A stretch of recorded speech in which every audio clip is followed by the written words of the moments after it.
18 аварийных участков от Цандрипша до Гагры. Центральная трасса на этом участке находится в сложном состоянии. Ситуация осложняется еще и тем, что внизу, в непосредственной близости от подпорных стен, проходит железная дорога. Специалисты ведут работы ежедневно. Сегодня движение здесь будет переключено на реверсивное. Одна из причин оползней – устаревшая дренажная система. Из-за неправильного отвода подземных вод под тяжестью влажной почвы слабеют подпорные стены, на основе которых и построена дорога. Ситуация действительно непростая, и если не проводить вовремя необходимые работы, в один момент центральная трасса может стать небезопасной для проезда. На этом участке вблизи поселка Багрыбста ремонт уже подходит к завершению. В результате разрушения старой подпорной стены часть дороги обвалилась, пришлось восстанавливать, строить новую подпорную стену, капитальную, защитить железную дорогу. Тут прямо за подпорной стеной у нас железнодорожный проезд, железная дорога. В принципе, работы уже идут к завершению. Нам осталось подсыпать. Вот сегодня, как вы видите, подсыпают уже балласт, трамбуют. И будем, если погода даст, на этой неделе уже асфальтобетонное полотно восстанавливать. Сметная стоимость проведения работ на данном конкретном участке составляет более 22 миллионов рублей. Финансирование организовано из средств резервного фонда президента Абхазии. Исполняющий обязанности главы государства поручил специалистам обследовать всю трассу, чтобы предупредить масштабные обвалы. Когда вот это начинали, было около 7 обвалов. Да. Как там ситуация? Надо будет мониторить постоянно. Дожди пойдут, оно может пойти, и не дай бог. И железную дорогу закроем, и центральную дорогу закроем.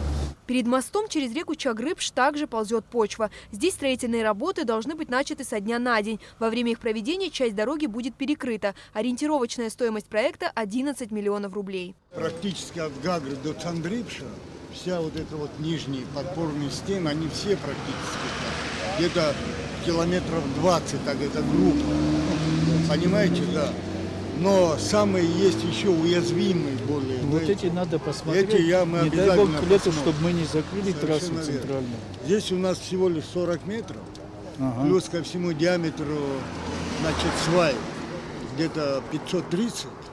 В общей численности мы сваи тоже положим, где-то их порядка 500 метров будет свай всего.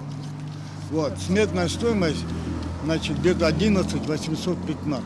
В аварийном состоянии и сам мост через реку Чагрыбш. Его ремонт нельзя откладывать на потом, ведь часть конструкции держится буквально на весу. Смета проекта рассчитана на 7 миллионов рублей и также будет профинансирована из средств резервного фонда президента. Будет снят второй пролет,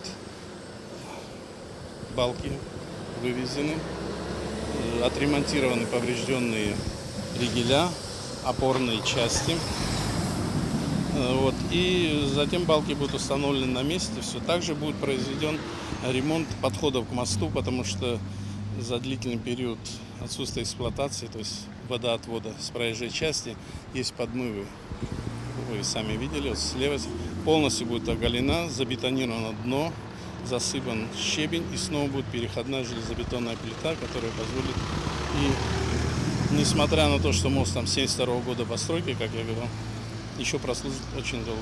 Валерий Бганба ознакомился с ходом работ, которые идут в районе по проводке водопровода в ближайшие села. Этот проект реализуется в рамках российской инвестиционной программы. Магистральный трубопровод системы водоснабжения, который ведет из Дурипша, связывает три села: Дурипш, Звандрипш и Мгудзурха. Водопровод предполагается довести до новых резервуаров, которые мы планируем построить в период с 2020 по 2022 год по новой инвестиционной программе. Работы тут не велись, наверное, уже с прошлого года. С проектированием кое-какие проблемы были. Проект был на переэкспертизе, технические решения какие-то принимались. Поэтому вот сегодня, в принципе, документы уже в порядке и работы продолжились. Первый километр села Лыхны также является оползневым участком. Трещины пошли не только по дороге, но и отчетливо проявились на фундаменте расположенных рядом жилых домов. Площадь оседания почвы здесь значительная. Работы должны быть начаты на самых опасных участках, отметил Валерий Бганба. Самые опасные участки мы постараемся профинансировать, а остальное, будем ждать лучших времен, к сожалению. Тут мне, как говорят, Руслан Михайлович, как говорит, и дома треснули наверху, то есть оползневые участки, к сожалению, везде пошли в последние годы. Вы видели вот по трассе речка, маленькая речка в Блабурхах, она один раз уже съедала дорогу. Ее вообще не видно было, она опять подошла к трассе. Значит, где-то ее надо перекрыть, как-то пустить вдоль горы, как она шла. Нельзя находиться в ожидании серьезных последствий. Их нужно упреждать. Подводя итог рабочей поездки, отметил исполняющий обязанности президента Абхазии. Амилия Бисмарк, Алексей Гухава, Абхазское телевидение.